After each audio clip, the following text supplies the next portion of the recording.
सोमवती अमावस्या की कथा। इस कथा के पाठ से मिलता है अखंड सौभाग्य का आशीर्वाद। सोमवती अमावस्या के दिन भगवान शिव की उपासना की जाती है। ऐसी मान्यता है कि जो व्यक्ति सोमवती अमावस्या की व्रत रखता है उसकी सभी मनोकामनाएं पूरी होती है, साथ ही अखंड सौभाग्य की प्राप्ति होती है। इस दिन सोमवती अमावस्या की कथा का पाठ जरूर सुनना चाहिए। सोमवती अमावस्या की व्रत कथा। गरीब ब्राह्मण परिवार था। उस परिवार में पति पत्नी के अलावा एक पुत्री भी थी। वो पुत्री धीरे धीरे बड़ी होने लगी। उस पुत्री में समय और बढ़ती उम्र के सभी स्त्रियोचित गुणों का विकास हो रहा था। वो लड़की सुंदर, संस्कारवान एवं गुणवान थी, किंतु गरीब होने के कारण उसका विवाह नहीं हो पा रहा था। एक दिन उस ब्राह्मण के घर एक साधु महाराज पधारे। वो उस कन्या के सेवाभाव से काफी प्रसन्न हुए।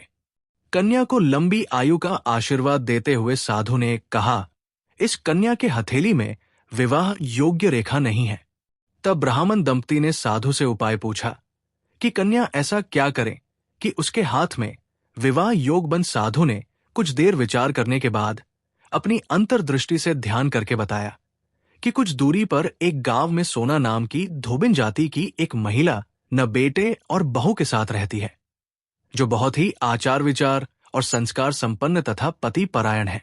ये कन्या उसकी सेवा करे और वो महिला इसकी शादी में अपने मांग का सिंदूर लगा दे। उसके बाद इस कन्या का विवाह हो तो इस कन्या का वैधव्य मिट सकता है।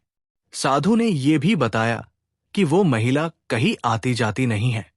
ये बात सुनकर ब्राह्मणी ने अपनी बेटी से धोबिन की सेवा करने की बात ही। अगले दिन कन्या प्रातः काल ही उठकर सोना धोबिन के घर जाकर साफ सफाई और अन्य सारे करके अपने घर वापस आ जाती।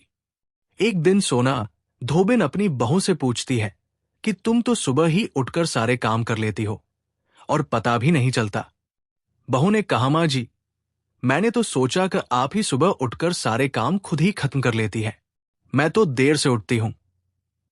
इस पर दोनों सास बहू निगरानी करने लगी कि कौन है जो सुबह ही घर का सारा काम करके चला जाता है। कई दिनों के बाद धोबिन ने देखा कि एक कन्या अंधेरे घर में आती है और सारे काम करने के बाद चली जाती है। जब वो जाने लगी तो सोना धोबिन इसके पैरों पर गिर पड़ी। पूछने लगी कि आप कौन हैं और इस तरह छुपकर मेरे घर की चाकरी क्यों करती है। तब कन्या ने साधु द्वारा कही गई सारी बात बताई। सोना धोबिन पति परायण थी, उसमें तेज था। वो तैयार हो गई। सोना धोबिन के पति थोड़ा अस्वस्थ थे। उसने अपनी बहू से अपने लौट आने तक घर पर ही रहने को कहा। सोना धोबिन ने जैसे ही अपने मांग का सिंदूर उस कन्या की मांग में लगाया, उसका पति मर गया। उसे इस बात का पता चल गया। वो घर से निराजल ही चली थी। ये सोचकर कि रास्ते में कहीं पीपल का पेड़ मिलेगा तो उसे भंवरी देकर और उसकी परिक्रमा करके ही जल ग्रहण करेगी। उस दिन सोमवती अमावस्या थी। ब्राह्मण के घर मिले पुए पकवान की जगह उसने ईंट के टुकड़ों से 108 बार भंवरी देकर 108 बार पीपल के पेड़ की परिक्रमा की और उसके बाद जल ग्रहण किया। ऐसा करते ही उसके पति के मुर्दा शरीर में वापस जान आ गई। धोबिन का पति वापस जीवित हो उठा। तो सारे मिलकर बोल, ये जय भोलेनाथ, जय शिव शंकर। हम आप तक सही जानकारी पहुंचाने का प्रयास करते रहेंगे। अगर आपको ये वीडियो अच्छी लगी है तो इसे शेयर जरूर करें। ऐसी ही अन्य वीडियो देखने के लिए जुड़े रहें, सब्सक्राइब करें हमारे चैनल अनबॉक्स सनातन से।